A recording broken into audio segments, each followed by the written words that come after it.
Hi, and welcome to this presentation. Thanks for coming. I'm Rob Farrow. I'm a Senior Research Fellow at the Open University in the UK, presenting today with my colleagues Martin Weller and Beck Pitt about the Global OER Graduate Network, or GoGN, and our Open Research Handbook, which is an openly licensed resource available for anyone who wants to do research in the open education space.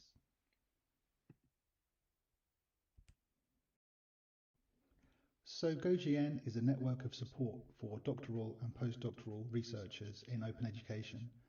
We have about 170 members who are either doctoral or postdoctoral researchers, and about the same again of friends and experts who are associated with the network. The main goals of GoGN are to raise the profile of research in open education, particularly research from the Global South.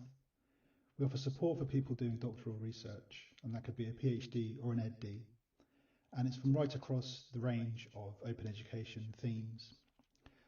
We have a strong emphasis on promoting diversity, equity and inclusion through the research process, and we're also distinctive in the way that we explore openness as a process and function of research and the meaning of openness in different contexts.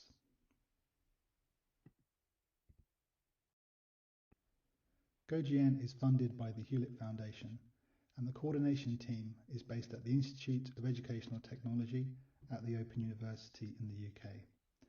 In addition to the colleagues already mentioned, we have Karina Bossu, who leads our work on equity, diversity and inclusion, Paco Iniesta, and Kylie Matthews, who is our project manager.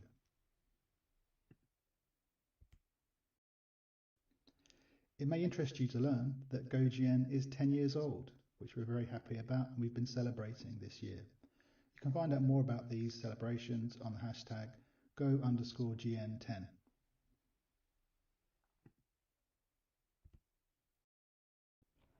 GoGN encourages members to explore what openness means in their own context and share this back with the network. We do this partly through the co-production of community resources. We also have an ongoing focus on equity, diversity and inclusion, and support our researchers through fellowships and scholarships. You can often find us at some of the major OER and open education related conferences. If you want to learn more about the activities of our fellows, you can check out our Fellowship Reflections report at the URL on the screen right now.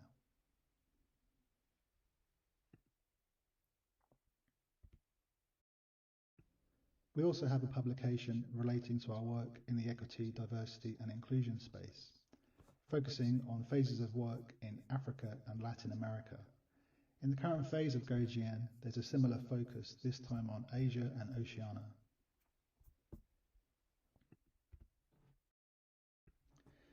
In the strand of work that I lead for GoGN, we've co-produced a range of different resources with our community. And these include a handbook on research methods, reviews of research published in the last 3 years, activity from the GoGN network, and a guide to conceptual frameworks. So the short version of this presentation is just to say that all of these different resources have been combined into our Open Research Handbook. It's about 350 pages of information that would be useful to anyone considering doing research in the open education space. And it's a resource that we intend to keep updated as we move forward. You can access it through the GoGN website or through this QR code. It's openly licensed CC BY, and you can use it as you wish. But there's a sort of longer version of this that I'd like to share with you and talk with you a bit about how we got here.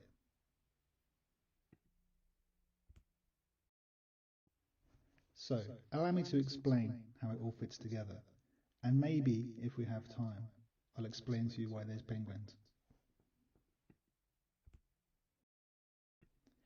So, GoGN originally started as an initiative of the Open University of the Netherlands, and it was around 2018 that it came over to the coordination team in the UK.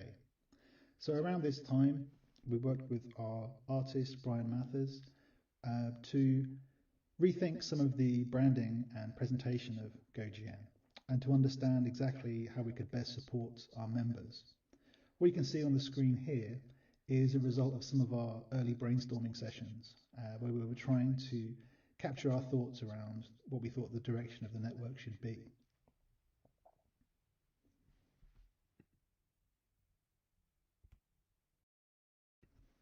So the outcome of this process was a concept of the golden age of travel and GoGN as a kind of gateway to new experiences, new connections, new communities.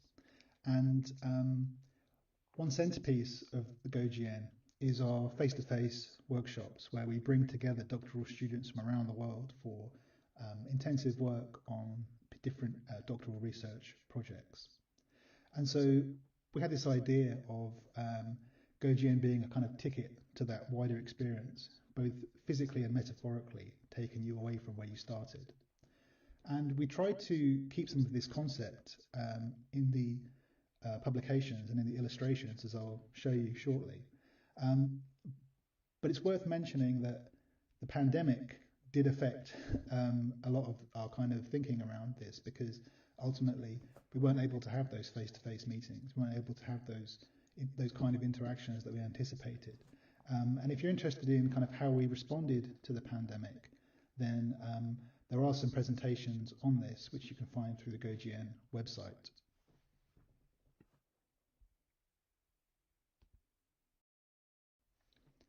So the first publication that we worked on in this series was the Research Methods Handbook. And originally we were going to start the process at OER 20 with a face-to-face workshop. Obviously that couldn't happen, and all of the interactions that supported this publication were ultimately virtual. There'd been talk of producing something like this for a few years in GoGN, because lots of doctoral students would approach us and say, you know, I'm just not really sure about the research methods that I'm using, and often doctoral students in open education aren't necessarily supervised by someone who's got a research background in open education. So there was a feeling that there was a market out there for this handbook, and the idea behind it was to make research methodology more accessible, because there were already many books on research methods, but a lot of them are not particularly accessible. So part of what we were trying to do was give that overview and introduction to how to think about doing research.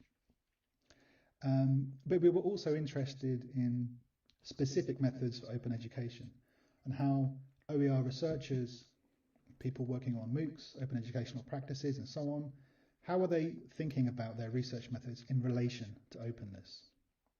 So we also encouraged our members to share information about their own experiences in their doctoral and postdoctoral experience.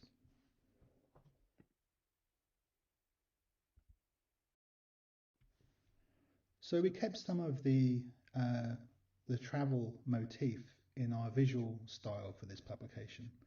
And the idea was that you were going on a journey across a landscape with your doctoral research. And so some of the ideas that we incorporated here were like physically moving through space in different geographies. You have here on the left the passport stamps for covering different core areas around methods. You can see in the iceberg the idea that the method itself is just the tip, so to speak, and underlying this are various levels of theoretical and philosophical complexity. Some of the things that a lot of researchers find quite difficult to incorporate into what they're doing, because sometimes doctoral research is the first time they've been asked to engage in this level of detail with these things.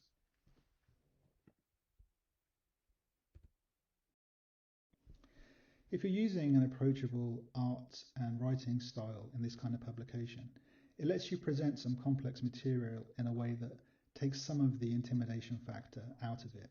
Here you can see an example where the spectrum of different epistemological and ontological positions is cross-referenced with different kinds of distinctive research approaches, with an attempt to explain why they're germane to each other in different ways.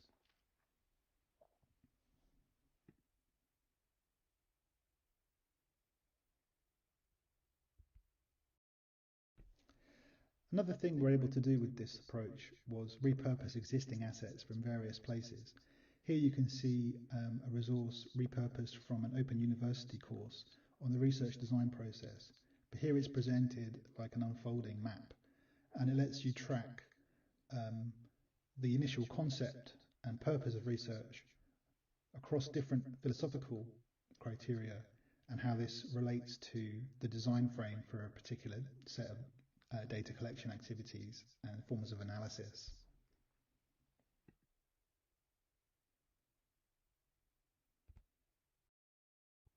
So about half of the Research Methods Handbook is this overview of research methodology.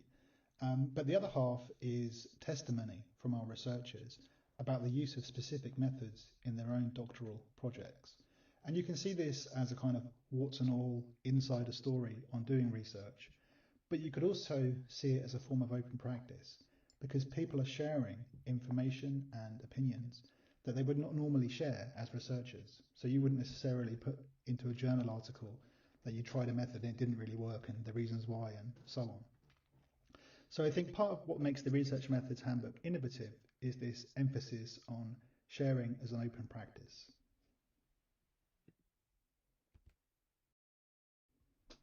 So when the Research Methods Handbook was published in 2020, we were quite surprised at the reception that it got because we were receiving many, many more downloads than we anticipated, certainly much larger than the entire size of our network. And we thought that this reflected a kind of wider need for accessible guidance in this area. We also won an Open Education Global Award for Open Research for the Research Methods Handbook, which also gave it a welcome boost. And it was really good to get that kind of validation from different communities relating to our work, which was kind of experimental, but it seemed to be quite effective and help people to understand what was going on in open education research.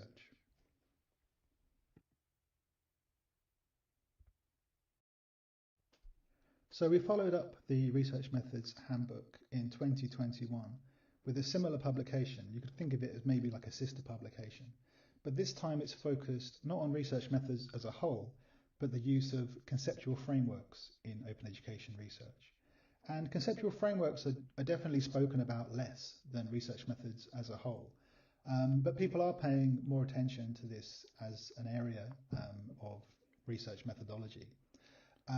Part of the idea here was to uncover some of the theoretical assumptions that people make in open education spaces. And so we were interested in how different doctoral researchers had used conceptual frameworks in different ways, and whether any of them were particularly associated with open education research.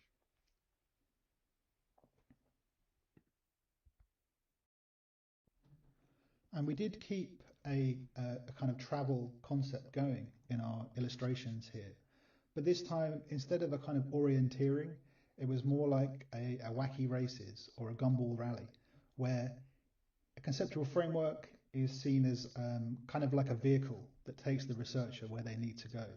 And so we explored that a bit in the illustration style for this volume.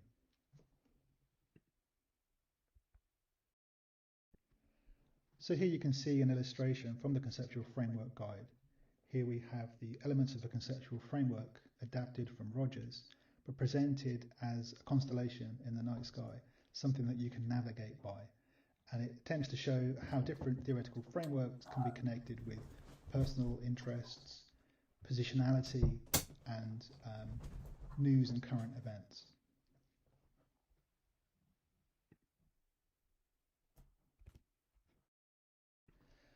One of the interesting things about conceptual frameworks is that they're often presented as kind of metaphors for what you're doing. And here you can see some different categories of conceptual framework metaphors based on a list from Lesham and Trafford. And I think this encourages people to think a bit differently sometimes about what they're doing, and also to maybe see a conceptual framework as something more like a tool and something to be tested and explored, rather than something that you just have to follow.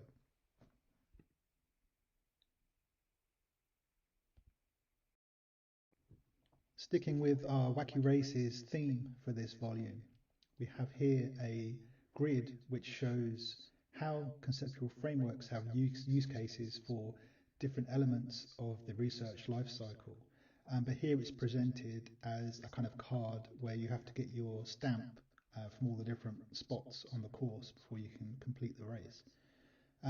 Here you can see that conceptual frameworks are often used to describe the entire research process or to guide decisions in the research process, but they often specifically apply at different points.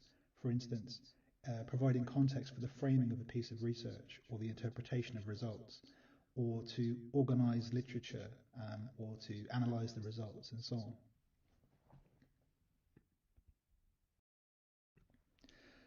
I mentioned earlier that the conceptual framework space is less well explored than the research methods space, and certainly it's very common in a PhD or an EdD to have a chapter on research methods, but not necessarily a chapter on conceptual frameworks.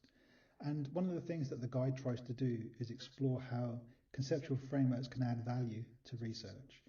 Here you can see that by concentrating on the more abstract conceptual meta levels of research, this is how the correct standards for achieving what you might call doctorateness works. And again, this is something that's often quite underexplored in guides that are made available to researchers. So similarly to the Research Methods Handbook, we encouraged our researchers to share authentic experiences about the use of conceptual frameworks in their own work. And again, it's that warts and all approach, telling people what did and didn't work and what was and wasn't helpful. And again, I think you can construe this as a form of open educational practice.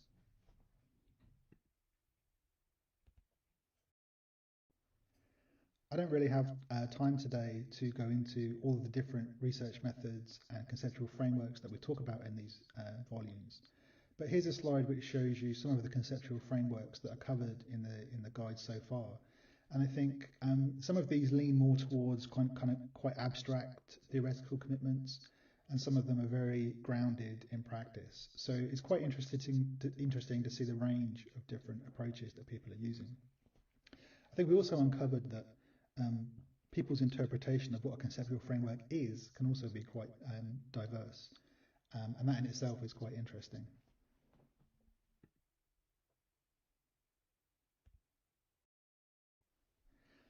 So, in 2023, after doing these kind of collaborative writing projects for 3 years, we had quite a lot of content that we could put together.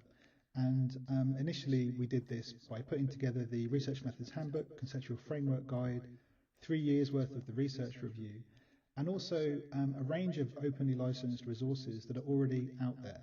And sometimes we didn't necessarily include all of these, but we could link to them. And so you have things like the Coop framework, for instance, where people have already provided really good guidance for doing research.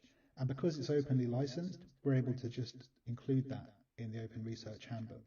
And so the Open Research Handbook effectively is both about open research, but it's also an example of an open resource, and it leverages the affordances of open licenses to add more value to the work that's been done.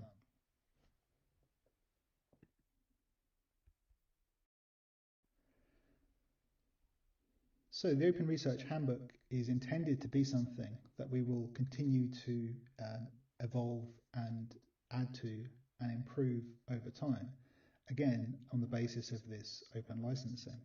And so we already have some ideas about future guides that we can write, for instance about how to get research funding, a guide to publishing, a guide to relating with your supervisor and seeing their perspective on the research process.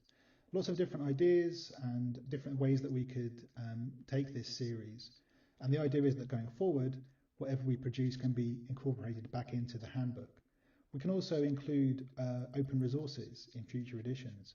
So if you have anything that you would like to share with research communities around the world, let us know and we can include it in the Open Research Handbook. You're also free to download the handbook, adapt it, repurpose it, remix it, and so on, all under the CC BY license. So I do hope that you go and check it out and share the handbook with with anyone you know who's got an interest in open education research.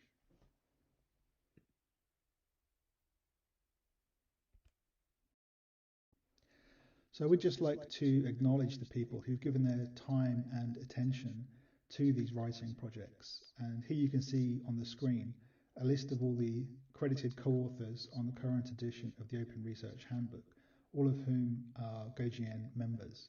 So thanks so much to everyone for your contributions to these projects. And I hope that going forward, we will be able to expand this list even more as we get more people involved in the process of putting together resources for the open education community.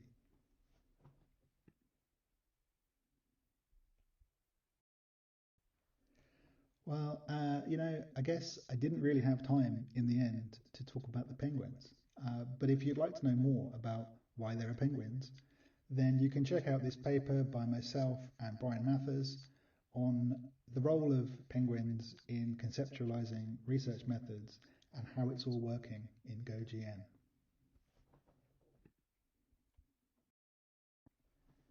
So GoGN is an open network, and you don't have to be a researcher to join. We have a range of online and in-person events, plus we have various collaborative projects that people are welcome to get involved in.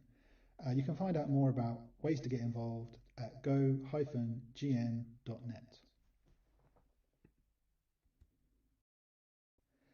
So I think it just remains for me to say thanks so much for your attention and your interest, and hope you find ways to connect with GoGN online or in person in the near future. Wishing you well on your open education journey. Thank you.